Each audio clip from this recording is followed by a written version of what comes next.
종교개혁과 우리는 무슨 연관이 있을까요? 예, 일일이 답하지 않으셔도 저는 이런 질문들을 가지고 좀 오늘 말씀을 시작하려고 합니다. 우리가 오늘 종교개혁주의를 지키기 때문에 종교개혁에 대한 좀 역사적인 배경은 제가 좀 말씀을 드릴 필요가 있을 것 같아요. 그래서 이게 세계사 시간은 아니지만 우리가 종교개혁의 역사적인 배경을 조금 말씀드릴게요. 종교개혁을 루터가 혼자 한 게 결코 아닙니다. 또 완성을 한 것도 아니에요. 그럼 루터가 최초로 시작했느냐? 그것도 아닙니다. 그 전부터 이 종교개혁에 대한 태동이 있었고 뭔가 밑에서 지하에서부터 이런 움직임은 있었는데 루터를 시발점으로 해서 어떤 촉매제가 된 것이죠. 루터가. 그리고 완성이라고 할 수 있는, 물론 종교개혁은 지금도 계속되고 있습니다. 왜냐하면 그거는 한 번으로 끝나는 게 아니라 계속해서 잘못된 것을 말씀으로 새롭게 해간다는 점에서는 우리 예수님이 다시 오실 때까지 종교개혁은 계속돼야 될 것입니다. 그런 면에서 완성은 아니어도 어느 정도 이 16세기에 일어났던 종교개혁에 거의 이 체제를 확립한 것은 칼빈이라고 하는, 혹은 깰뱅이라고 하는 신학자에 의해서 그렇게 된 것이죠. 우리는 지금 대한예수교 장로회 고신교단에 속해 있는 교회인데요. 우리 교회는 칼빈의 신학의 전통 위에 서 있는 교회입니다. 자, 루터의 95개 조항을 살펴보면요. 1500 몇 년요? 1517년 10월 31일 당시 신부였던 루터는 비텐베르크 성당의 출입문 바깥면에 95개 조항을 내걸었습니다. 앞에 들어오실 때 보면 제가 95개 조항을 프린트를 해서 붙여놨습니다. 혹시나 나중에 관심 있는 분 한번 읽어보시라고. 95개 조항은 몇 가지 내용으로 되어 있는데 95개라고 해서 99개의 주제를 열거한 건 아닙니다. 제일 많이 된 게 면제부 혹은 면별부 판매입니다. 그 당시에 막 성전 건축 때문에 이제 어떤 가톨릭 교회에서 이 면제부를 팔고 있었어요. 요거를 사면 죄가 면해지고 심지어 죽은 사람일지라도 지옥이나 연옥, 그 지옥과 어떤 천국의 중간 정도라고 어떤 실제로 거기 있는 게 아니라 그 당시에 그렇게 생각을 했다는 거죠. 그 연옥에 있는 사람들도 다시금 천국으로 갈 수 있다. 심지어 그런 얘기까지 하면서 이 면제부 판매를 하고 있었습니다. 그것도 교회에서 말이죠. 신부님들이. 여기에 대한 비판이 제일 많고, 그리고 고해성사, 어떤 신부님에게 꼭 고해성사를 해야 되고, 또 교황제도, 이 교황제도도 이건 잘못됐다. 그리고 교회의 잘못된 관행들에 대해서 이런 내용들로 이루어져 있습니다. 95개 조항이. 그 당시에 신부였던 루터가 교황제도를 비판하고 교회의 잘못된 관행을 얘기한다는 건 사실 굉장히 힘든 일이었죠. 자기의 요즘 흔히 그냥 어떤 뉴스에서 자기의 직을 건다. 이건 직을 거는 정도가 아니라 자기의 정체성, 생명 이런 것까지도 다 걸어야 되는 그런 상황이었습니다. 자, 그럼 루터의 개혁 작업은 어떻게 됐을까요? 95개 단지 이 조항에 국한된 것이 아니라 결국 루터가 얘기하고 종교개혁자들이 한두 사람이 아니었습니다. 그 당시에 일군의 어떤 그룹을 이룬 이런 종교개혁자들이 결국 말하는 것은 마리아 숭배, 또 미사가 너무 어떤 미신화되어 있는, 또 형식화되어 있는 이런 미사를 거부하고 심지어는 교황을 적 그리스도라고까지 비판을 했습니다. 이 교황이. 그리고 세례에 기초한 만인 제사장직을 주장했습니다. 여러분 모든 사람이 그러니까 예수 그리스도를 믿는 모든 사람이 제사장이다라는 말은요. 우리가 어떤 특별한 신분이라는 말이 아니라 하나님 앞에 어떤 대상을 거치지 않고 막바로 혹은 직접 나아갈 수 있다는 겁니다. 구약 시대는 그렇지 않았잖아요. 제사장을 통해서 예물을 드리고 제사, 지금 말하면 예배를 드렸습니다. 혼자 드릴 수가 없어요. 그러나 여러분은 지금 그냥 혼자 말씀을 읽으면서 하나님을 만나고 그냥 기도하면서 하나님을 만납니다. 그럼 예배는 필요 없네요. 그 말이 아니라 얼마든지 특별한 이런 소위 말하는 사제, 성직자, 우리 기독교로 치면 목사 이런 사람이 아니어도 하나님과 직접 소통하고 만나고 또 하나님이 만나 주신다라는 것입니다. 이런 면에서 만인 제사장. 화채설을 반대했습니다. 화채설은요, 성찬에서 빵과 포도주, 성찬식을 할 때 이 빵과 포도주가 실제로 예수님의 몸과 피로 변한다는 거예요. 아직도 가톨릭은 그렇게 생각하고 있습니다. 그래서 여러분, 가톨릭에서는요, 그 전병 같은 거 조그만 거, 전병을 신부님이 이렇게 혀에 딱 넣어줍니다. 왜 넣어줄까요? 예수님의 몸이 떨어지면 안 되잖아요. 근데 여러분, 지금도 가톨릭에서는요, 포도주는 마시잖아요. 왜 마시지 않는지 아세요? 사제들만 마십니다. 예수님의 피가 흐르면 안 되잖아요. 예수님의 피가 땅에 떨어지면 안 되잖아요. 그죠? 그래서 그때도 그랬고 지금도 포도주는 오직 신부님들만 마십니다. 그래서 그런지 신부님들이 좀 술을 좋아하시긴 해요. 루터는 공제설을 얘기했습니다. 그리스도께서 성찬의 몸과 피로 실제로 임재하신다. 이 우리가 성찬 때 먹는 빵이나 포도주가 예수님의 몸과 피로 변하는 것이 아니라 우리와 함께 하신다, 임재하신다.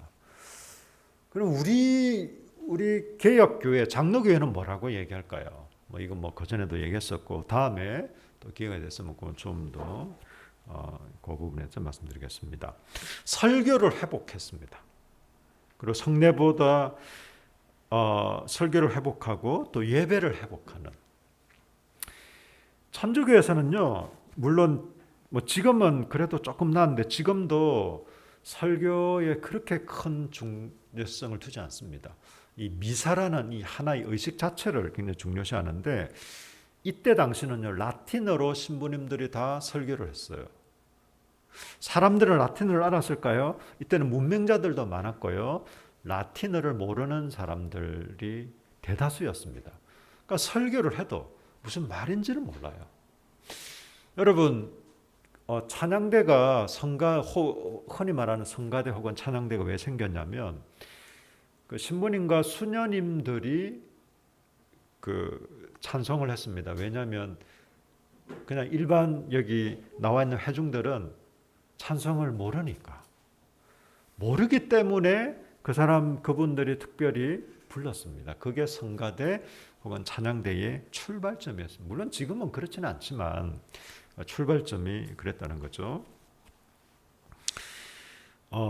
그러니까 설교를 들어도 무슨 말인지, 예를 들면 제가 만약에 그 라틴어로 지금 막 설교를 하고 있다. 그럼 내용을 알 수가 없잖아요. 성경도 만약에 라틴어로 되어 있다. 그러면 성경을 읽어도 성경을 가지고 있는 의미가 없겠죠. 아니면 라틴어를 열심히 혼자 공부를 해서 성경을 읽거나 제가 설교하는 내용을 듣거나 이렇게 해야겠죠. 그러니까 교회가 하나님의 말씀 위에 기반과 기초를 가질 수가 없습니다. 그러니까 어떤 의식, 전통, 그리고 소위 말하는 어떤 성직자들의 어떤 권위, 이런 것으로 인해서 교회가 세워지고 교회가 유지되었습니다. 굉장히 차이가 있는 거죠. 그리고 교리적으로는 이신칭의, 다시 말해서 하나님께서 우리를 의롭다 칭해 주시는, 인간의 공로가 아니라 구원은 전적으로 하나님께 속한 것이고 하나님의 은혜로 얻는 선물이다. 이 점을 루터가 아주 명확하겠습니다. 이게 좀 더 발전하면 나중에 개혁주의로 그리고 개혁교회로 저와 여러분은 지금 개혁교회에 속해 있습니다. 자, 이 부분을 조금 더 이제 로마 제국과 서방 교회를 좀 보면요. 여러분 AD 313년에 뭐가 있었죠? AD 313년에 콘스탄티누스 황제가 기독교를 공인합니다. 기독교를 공인하는 것과 기독교가 국교가 된 것은 조금 차이가 있는데요. 313년 이전까지는 기독교인들은 많은 박해를 받았습니다. 지금도 북한에 있는 지하교회는요, 굉장한 박해 속에 있습니다. 걸리면 죽기까지도 합니다. 모진 핍박을 받고 있고요. 이때는 그만큼 혹은 그보다 더 심했을 수 있겠죠. 그래서 많은 사람들이 죽기도 하고 또 어려움을 당했는데 적어도 기독교를 공인했다는 것은 기독교를 공적인 그냥 종교를 인정한다는 거예요. 그 말은 더 이상 종교의 핍박이 없는 종교의 자유가 이제는 찾아왔다는 겁니다. 이 로마 제국의 또 로마 시대에 기독교가 공인됐다는 것은 종교의 자유가 드디어 생겼다는 겁니다. 이런 면에서는 굉장히 좋은 거죠. 그리고 AD 380년에 데오도시우스 황제 때 기독교가 로마의 정식 국교가 됩니다. AD 380년. 그리고 AD 392년에 동일한 데오도시우스 황제 때 로마 제국 전 지역의 국교가 됩니다. 여러분, 이것은 비극일까요? 희극일까요? 어떤 사람들은 희극이다, 좋은 것이다, 잘된 것이다. 또 어떤 사람들은 이것 때문에 기독교가 타락했다, 나쁜 것이다. 이렇게 보기도 합니다. 저는 기독교가 공인된 것에 대해서는 이건 감사한 거죠. 여러분, 종교의 자유가 억압당하고 박탈당하는 것이 우리가 억압받을수록 핍박받을수록 우리의 신앙은 더 성숙할 수 있기 때문에 좋은 것이다. 그렇게 생각하는 것은 그렇게 바람직한 건 아닙니다. 적어도 종교의 자유, 신앙의 자유가 있다는 것은 참 감사한 일이에요. 근데 또 한편으로 기독교가 로마의 국교가 되면서 부정적인 면들이 발생합니다. 어떤 점들이 발생할까요? 기독교가 로마의 국교가 되면서요, 로마 제국의 형태가 교회로 많이 들어옵니다. 로마 제국의 형태. 어떤 조직이라든지 운영 방식이라든지 이런 것들이 교회로 많이 들어와서 그래서 이 교회를 다녀야 교회에 속해 있어야 예를 들어서 불이익을 당하지 않는다든지 아니면 교회와 좀 더 가깝고 또 이 당시에 어떤 성직자들이 더 많은 혜택을 받는다든지 그것을 통해서 어떤 권력 또 재물을 어떤 추구하거나 또 가지게 된다든지 이런 걸로만 해서 교회가 한편으로는 좀 부패하게 되는 원인을 제공하는 것입니다. 여러분, 교회가 종교가 국교가 될 필요는 없습니다. 왜냐하면 종교가 국교가 된다는 것은 어떤 의미냐면요. 지금도 성당은 동네마다 하나밖에 없습니다. 교회가 좀 다르죠. 교회는 동네에 10개도 20개도 100개도 가능하고 서울 같은 경우는 한 건물 안에 심지어는 같은 층에 혹은 위아래 층에 막 교회가 있는 경우들도 많습니다. 그래서 막 사람들이 이 뭐야? 우리 여기 구라 쪽에 가다 보면 그죠? 하늘빛 교회하고 서영 교회 나란히 서 있는 것만 보고도 교회 안 다니는 분들한테도 제가 직접 들었어요. 교회 너무 심한 거 아니에요? 예? 상도라는 게 있는데 저 교회들 왜 저러지? 막 이렇게 사실은 서울이나 수도권 가면 이건 진짜 아무것도 아닐 정도로 한 건물 안에 교회가 그냥 몇 개씩 있는 이런 경우들도 있습니다. 여러분, 교회가 이 기독교가 국교가 된다는 말은요, 모든 사람이 종교를 가지면 이 기독교를 가져야 되는 거예요. 그래서 다른 종교는 금지가 됩니다. 다른 종교는 금지가 되고 다른 종교를 가지는 건 잘못된 것이 됩니다. 여러분, 우리는 기독교인이잖아요. 기독교인이기 때문에 기독교를 가지는 것은 당연하다고 생각하고 좋은 거라고 생각하지만, 그렇지만 모든 사람들이 의무적으로 기독교를 가져야 되고, 또 우리 기독교 외에 다른 종교를 가지는 건 나쁜 것이다. 그 생각만이 아니라 어떤 이제 법적으로나 혹은 다른 어떤 물리력을 통해서 그건 잘못된 것이다라고 처벌을 한다든지, 이런 것은 다른 문제지 않습니까? 그렇게 하면 안 되는 거죠. 여러분, 교회를 다니지 않는다고 해서, 하나님을 믿지 않는다고 해서 저 사람은 나쁜 사람이야, 저 사람은 처벌받아야 돼, 벌금을 내려야 돼, 이렇게 하는 것은 그건 정말 하나님이 원하는 걸까요? 아닙니다, 여러분. 그래서 실제로 이때의 로마 기독교가 국교가 되었을 때 다른 종교를 갖는 사람들은요, 감옥에 갇히기도 하고 죽기까지도 했습니다. 이건 여러분, 이런 이제 병폐들이 막 생기기 시작하는 겁니다. 우리 기독교는 한편으로 고백교회라고 합니다. 고백교회. 여러분, 사랑 고백 받아보신 적 있나요?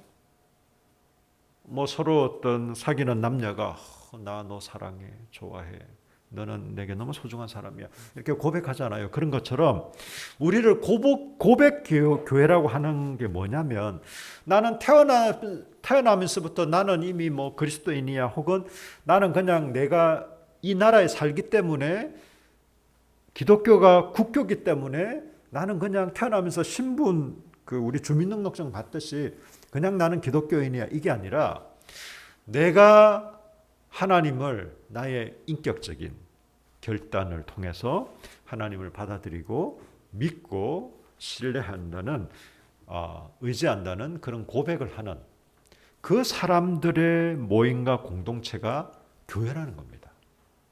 네. 여러분, 그럴 수 있잖아요. 우리 풍삼초 하신 분들 다 아시겠죠? 어떤 생활 방식으로서의 기독교. 태어나 보니 엄마 아빠가 다 교회 다니고, 나는 엄마 임신할 때부터 교회를 다니고 있었고, 그래서 교회를 떠날 수 없는 이 슬픈 운명, 이렇게 생각하면서 생활 방식으로서의 기독교가 아니라, 그냥 습관적으로 다니기 때문에 기독교가 아니라, 내가 정말 인격적으로 예수님을 만나고 믿고 의지하는, 그래서 고백하는, 이것이 바로 고백교회입니다. 여러분, 로마 제국에서 기독교가 국교가 되면서 여러 가지 일들이 있었는데, 첫 번째가 건물로서의 교회가 생겨났습니다. 그 전에 교회들은요, 건물이 없었어요.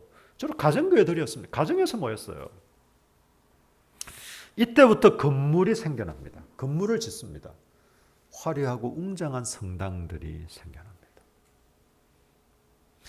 아니, 그럴 수밖에 없겠죠. 그 지역에 있는 사람들이 다 가능하면 싫든 좋든 기독교가 국교니까 자기가 기독교인이다, 그리스도인이다, 이렇게 생각하기도 하고, 또 막 그렇게 하려고도 했고, 왜? 그렇게 하는 불이익도 당하니까요.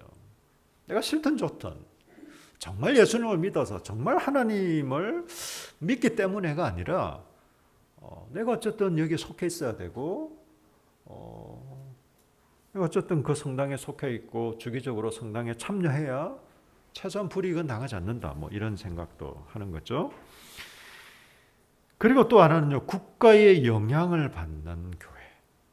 로마 제국의 영향을 직간접적으로, 물리적인 영향도 받았겠지만 또 간접적인 영향도 받게 되는, 여러분, 정치와 무관할 수 없는 교회, 그러니까 정교 분리가 이루어지지 않는, 심지어 나중에 그 교황의 건세, 교회 건세가 커졌을 때는 황제가 교황 앞에 무릎을 꿇는 일도 일어났습니다. 여러분, 그게 좋은 일일까요? 여러분, 서방교회와 동방교회라고 혹시 들어보셨습니까? 서방교회. 로마를 중심으로 하고요. 서방교회는 서쪽 그리고 라틴어를 씁니다. 동방교회는요. 당연히 동쪽이고 헬라어를 쓰고 콘스탄티노플, 콘스탄티노플 지금으로서는 터키의 이스탄불을 얘기합니다. 그 중심으로 한 동방교회. 여러분 기독교를 공인한 콘스탄티누스 황제가 AD 330년에 로마 제국의 수도를 로마에서 이 콘스탄티노플, 이스탄불로 옮깁니다. 그래서 제국의 중심은 서쪽에서 동쪽으로 옮겨갔습니다. 그렇지만 교회는 뭐 서방교회, 동방교회 있을 거예요. 압불사 황제가 이제 아들들한테 나라를 분할 통치를 시킵니다. 그래서 서로마 제국, 동로마 제국. 그런데 이 서로마 제국이 AD 476년에 멸망을 합니다. 물론 서로마 제국이 멸망했다고 해서 서방교회가 없어진 건 아니에요. 오히려 서방교회는 그걸 통해서 더 기세를 얻습니다. 동로마 제국도 AD 1453년에 오스만 특혜에 의해서 멸망당했습니다. 서로마 제국이 AD 476년에 멸망하자 로마의 주교는 이제 교황이라는 이름으로 교회와 세속 정치에 관여하게 됩니다. 이때부터 교황 제도가 본격화됐거든요. 그래서 이 가톨릭에서는 교황의 초대 교황을 베드로로 보고 있습니다. 사실 베드로는 결혼했잖아요. 초창기에는 신부님들도 결혼을 했어요. 그러다가 나중에 이제 뭐 결혼도 하지 않고 기타 이런 쪽으로 되었습니다. 그런데 여러분 결정적으로 이 서방 그 당시는 어쨌든 서방 교회 중심으로 지금도 동방 정교회가 있습니다. 지금도 동방 교회가 있긴 있는데 서방 교회를 중심으로 그 당시에 기독교가 이렇게 활성화되었거든요. 그래도 서방교회, 동방교회가 서로 교류도 하고 협력도 하고 때로는 좀 반목도 하고 이러던 차에 결정적인 사건이 1054년에 일어납니다. 그 당시에 서방교회 교황 레오 9세가 아마 그 당시에 이제 서방 지역에 이 침략군들이 막 이제 생겼어요. 이제 침략해오는 세력들이 있어서 동로마 제국의 지원군을 요청합니다. 동로마 제국에. 물론 서로마 제국이 망하긴 했지만 그 지역을 이제 어떤 여러 왕조들이 분할 통치를 하고 있었거든요. 이때 요청했지만 동방교회 총대주교인 캐롤라이오스라는 이 사람은 서방교회를 싫어하잖아요. 자기들이 막 교황이라 그러고 그럼 당연히 교황 밑에 있어야 되고 이러니까. 그래서 이 사람은 끝까지 이 동로마 제국에 지원군 보내는 걸 반대를 합니다. 그래서 결국 동로마 제국이 지원군을 보내지 않았어요. 교황 레오 9세도 이때 결국 죽게 되고 그러면서 이 사건을 계기로 완전히 돌아올 수 없는 강을 건너게 됩니다. 이 서방교회와 동방교회가 완전히 분열하게 된 것이죠. 그래서 어떤 면에서 종교개혁은 이 교황을 수장으로 하는 서방 로마 교회를 주 대상으로 하는 게 이 종교개혁이었습니다. 여러분 종교개혁의 5대 정신이 뭘까요? 제가 주보에도 물론 써놓긴 했습니다만 종교개혁의 5대 정신 한번 봅시다. 맨 먼저 오직 성경. 여러분 따라합시다. 오직 성경. 좀 더 큰 소리로 오직 성경. 오직 예수. 오직 은혜. 오직 믿음. 오직 하나님께 영광. 네, 이게 솔라라고 해서 이 솔라라는 게 오직이라는 말이거든요. 솔라 스크립트 해서 이게 라틴어로 오직 성경, 오직 예수, 오직 은혜, 오직 믿음, 오직 하나님께 영광. 이게 종교개혁 5대 정신입니다. 오직 성경. 여러분 성경은 사제들의 전유물이 아니잖아요. 물론 이때는 사제들만 성경을 볼 수 있었어요. 일반 성도들에게 성경을 제대로 가르치지 않았습니다. 성경에 근거하지 않고 미신적인 것들이나 교회 전통에 의해 또 어떤 사제들에 의해 교회가 이렇게 좌우되고 신앙생활이 되었습니다. 그러니 제대로 신앙생활이 되겠습니까? 될 수가 없겠죠. 여러분, 여러분이 무속인을 어떻게 생각하세요? 제가 특정한 무속인을 얘기하려는 게 아니라 여러분 무당을 사랑하는 분이 있습니까? 무당을 너무 흠모하는 존경하는 사람이 있습니까? 약간 두려워할지 몰라도 좀 가까이 하려고는 안 하겠죠. 이게 무속 종교의 특징입니다. 무속 신앙 혹은 무속 종교 혹은 다른 타 종교들도 그런 게 있지만 사실 신앙하는 대상이 별로 중요한 게 아니에요. 삼신할머니, 용왕님. 여러분 이게 교과서에 나오는 게 아니라 저 돌아가신 할머니도 산에 가면 산신령님을 찾더라고요. 바다에 가면 용왕님을 찾습니다. 물론 절에 가면 부처님을 찾더군요. 근데 그런 소위 말해서 의지하는 종교의 대상이 인격적으로 어떤 분인지 어떤 성품인지 또 무엇을 좋아하는지 이런 거에 대해서 별 관심도 없고 알지도 못해요. 그런 건 별 중요하지도 않아요. 어쨌든 나의 소원을 성취해 줄 수 있는 분, 내가 필요할 때 도와줄 수 있는 대상, 이런 쪽으로 막 빌기도 하고 의지하기도 하고 이렇게 합니다. 근데 여러분 기독교는 안 그렇잖아요. 사실 여러 종교 중에 하나가 기독교가 아니죠. 이건 사회학적으로 그냥 기독교, 타종교 이렇게 분류할 뿐이지 우리는 사실 종교라고 하지는 않습니다. 우리가 종교라고 하는 것은 그냥 어떤 사회적인 용어로서 종교라고 하는 거지 우리도 그냥 여전히 이런저런 종교 중에 하나가 아닙니다. 여러분 하나님이 그런 분입니까? 여러 어떤 신들 중에 하나인가요? 그렇지 않잖아요. 하나님만이 참된 신이시며 이 세상과 우리를 창조하신 또 우리의 영육의 모든 생탈권을 가지고 계신 분이 바로 우리 하나님이라고 우리가 믿고 인정하기 때문에 지금 예배를 드리고 있습니다. 오직 성경. 그래서 여러분 우리가 성경을 이것을 무슨 이 자체를 우리가 무슨 신령한 것으로 이렇게 생각하지 않지만 성경은 하나님 말씀으로 우리의 삶과 교회와 또 우리의 인생의 진리의 말씀 또 우리의 삶의 표준이 되고 그 근거가 되는 것으로 우리가 성경을 인정하고 받아들이는 겁니다.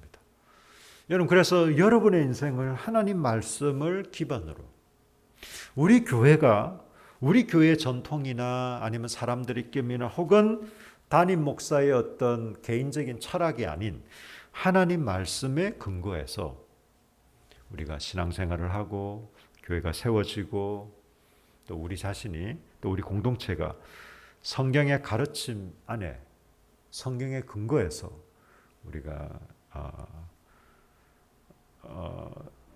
어떤 존재인지 또 우리의 삶이 무엇인지 교회가 무엇인지를 생각하고 또 그로부터 방향이 정해져야 되는 것입니다. 이것은 넓은 의미에서도 그렇고 또 좁은 의미에서도 그렇습니다. 구체적으로 우리가 어떻게 살 것인가? 우리가 어떻게 생각하고 어떻게 행할 것인가? 여러분의 인생을 어떻게 살 것인가? 여러분 제일 한심한 게요. 그냥 상식을 따라. 여러분 물론 상식적인 사람이라는 의미는 물론 부정적인 건 아닙니다. 최소한의 어떤 상식을 갖춘 사람이다라는 것은 물론 좋은 긍정적인 의미로 쓰이긴 하지만 우리가 신앙생활을 하는 우리가 그냥 상식선에서 산다라는 것은요. 별 생각 없이 산다는 거 크게 다르지 않습니다. 내가 이렇게 하면 좀 욕을 먹으니까 이렇게 하면 어떤 사회적인 어느 사회 통념에 맞게 우리는 그냥 사회 통념에 맞게 혹은 사회적으로 무리를 일으키지 않는 적절한 선에서 살아가는 사람들이 아니라 오직 하나님의 말씀과 그분의 명령과 또 그분의 뜻을 따라 사는, 이게 우리 그리스도인이고 우리의 정체성입니다. 오직 예수. 사제를 통해서 하나님께 나아가는 게 아니라, 사제를 통해서 죄 용서를 받는 것이 아니라, 면죄부를 통해서 죄 용서를 받는 것이 아니라, 우리 주 예수 그리스도가 이루신 십자가와 부활을 통해 우리는 하나님께 담대하게 나아갑니다. 여러분, 제가 지금 예배를 집례하고 있습니다. 인도하고 있습니다. 그리고 설교를 하고 있습니다. 그렇지만 저를 통해서 여러분이 하나님을 만나는 건 아니에요. 제가 있어야만 되는 것은 그렇다고 우리 교회에서 제가 필요 없다, 그건 아니지만, 저를 통해서만 여러분이 하나님을 만날 수 있는 거 아닙니다. 우리가 같이 공적인 예배, 공동체적인 예배를 드립니다, 함께. 그리고 이 시간은 굉장히 중요한 거예요. 하나님 우리 각자 개인으로도 만나 주시지만 공동체적으로도 만나기를 원하십니다. 그래서 우리가 이 공적인 예배를 드리는 겁니다. 여기에 설교자가 필요하고 인도자가 필요하기 때문에 제가 여기에 있는 것이지, 제가 어떤 저를 통해서만 여러분이 하나님을 만날 수 있다, 그런 거 아닙니다.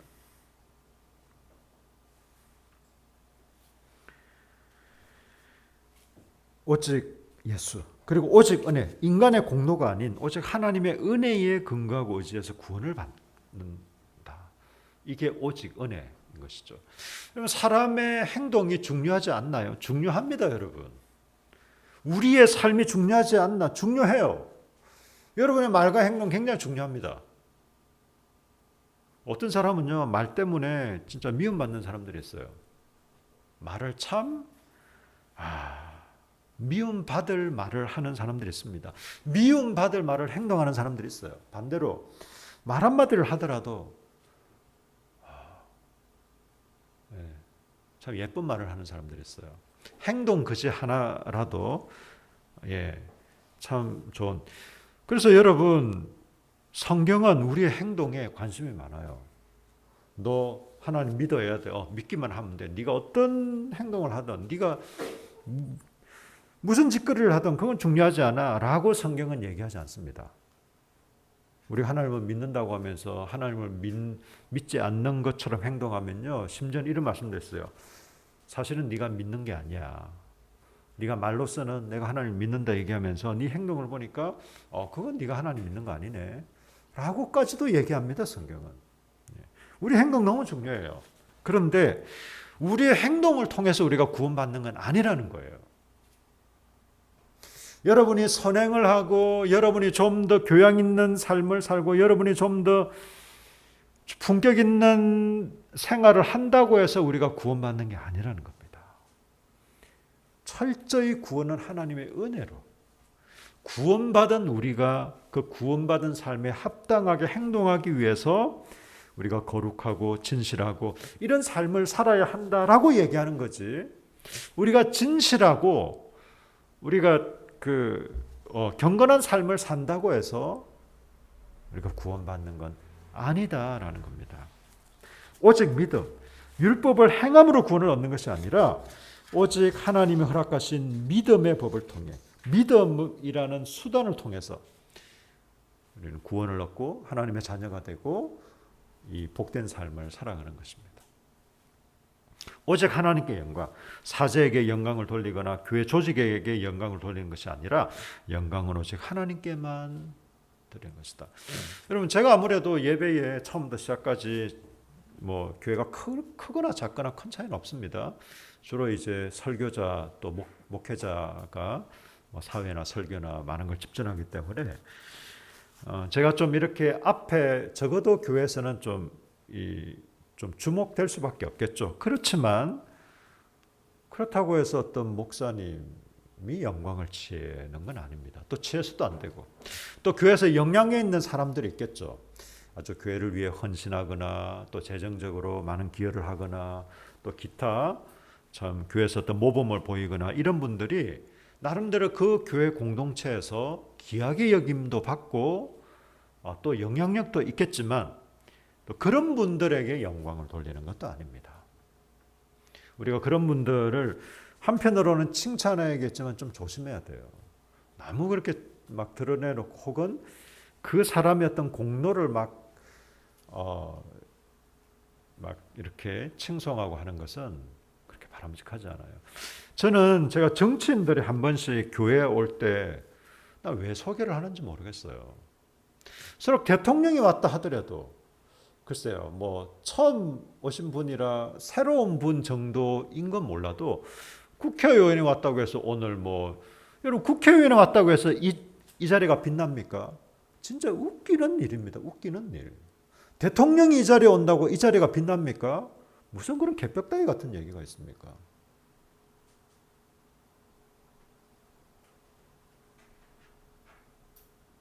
이 자리가 소중하고 이 자리가 영광스러운 것은요, 하나님이 함께 계시고 우리가 하나님께 예배드리기 때문에 그런 거예요.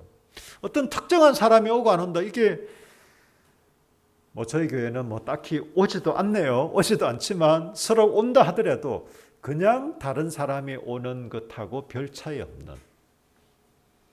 여러분 실제로 여러분 한번 보십시오. 나중에 어떤 사람이 올는지는 모르겠지만 와도 뭐 그가 정치인이든지 누구든지 뭐 그냥 유명 연예인이든지 기업인이든지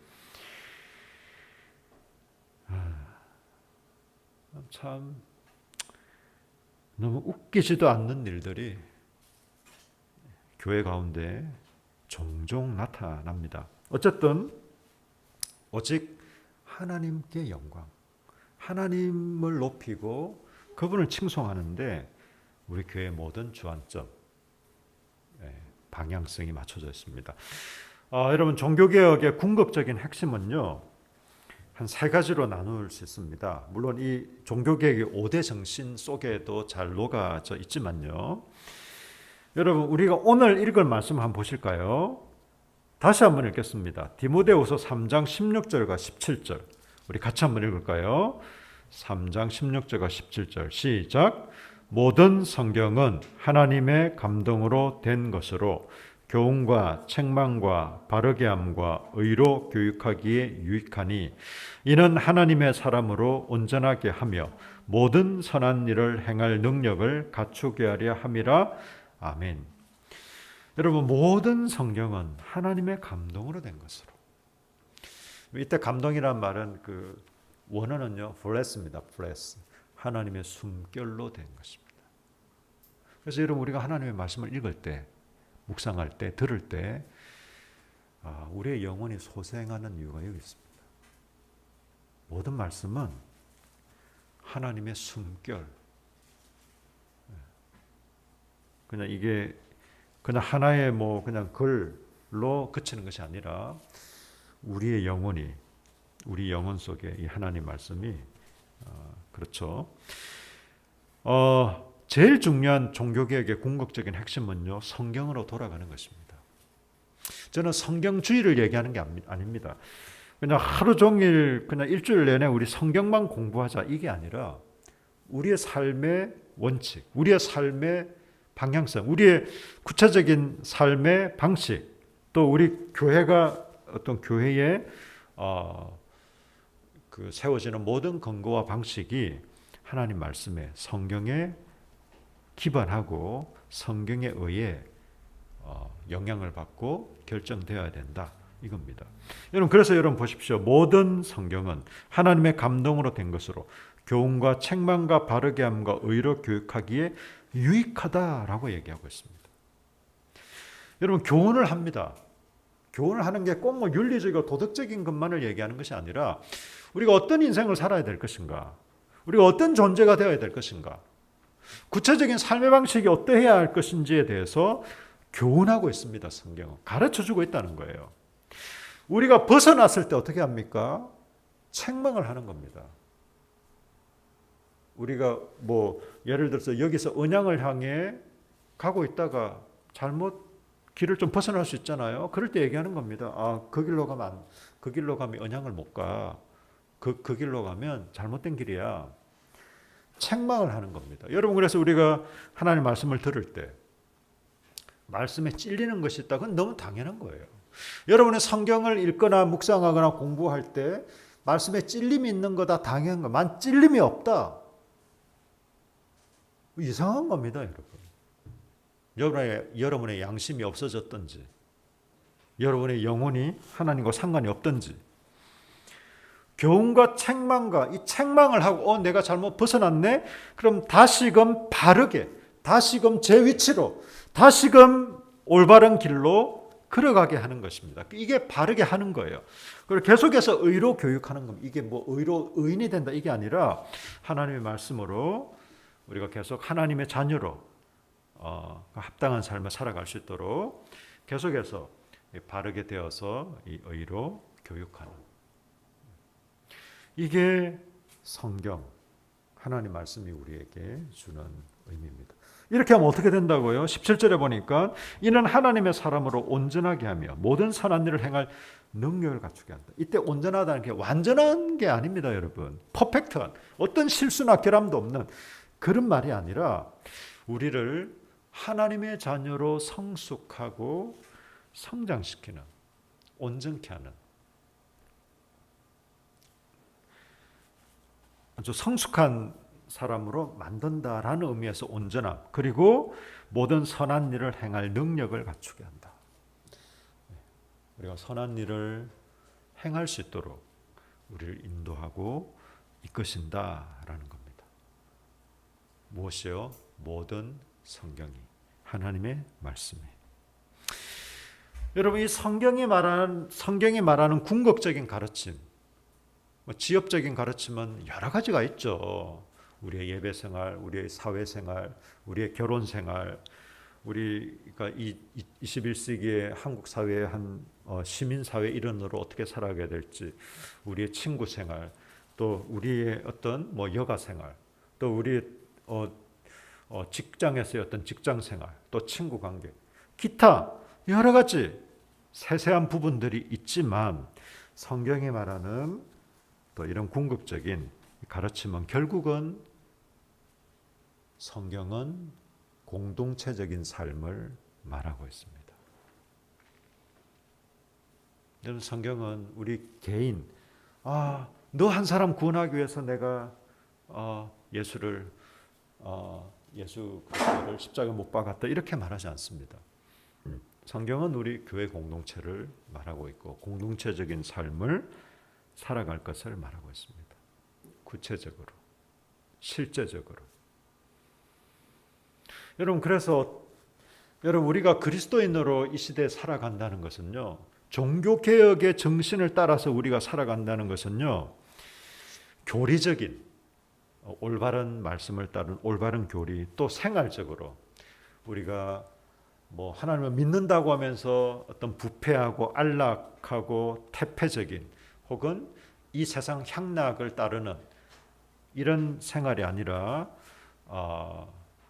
건전하고 건강하고 또 거룩한 생활로, 또 교회적인, 또 이런 하나의 개인이 아니라 우리 교회 공동체적인 삶을 살아가는 이런 것이 오늘날 종교개혁이 우리 시대에 갖는 의미라고 저는 확신합니다.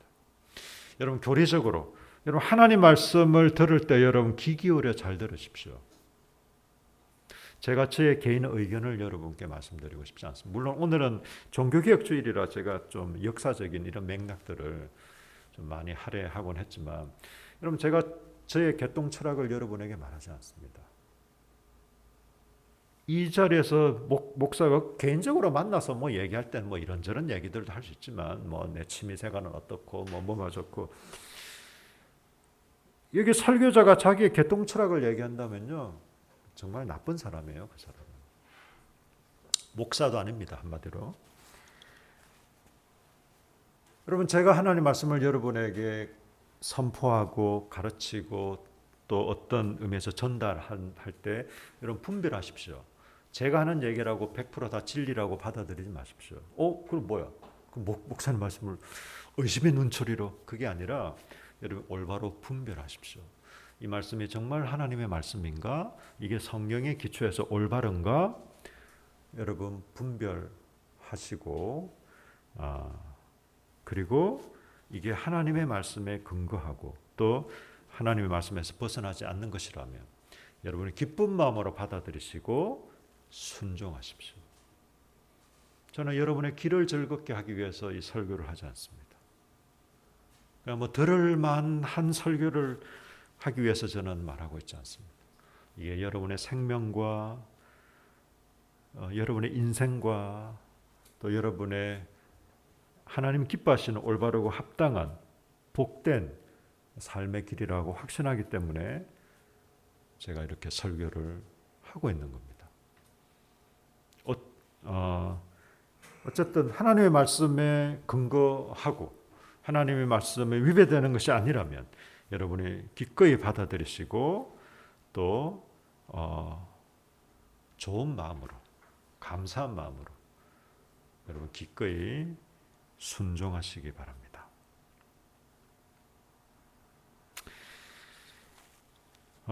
오늘은 종교개혁 주일로 우리가 지키고 있는데요. 이 종교개혁의 이 정신이 오늘날 우리들에게도 이건 그냥 한 500년 전에 500 몇 년 전에 있었던 사건으로 끝나는 것이 아니라 지금도 여전히 우리 종교개혁의 후예들로서 이 종교개혁의 정신이 우리 가운데 개성이 되고 또 우리 공동체 안에서도 이런 정신을 잘 개성했으면 좋겠습니다. 우리 잠깐 한번 기도할까요? 예.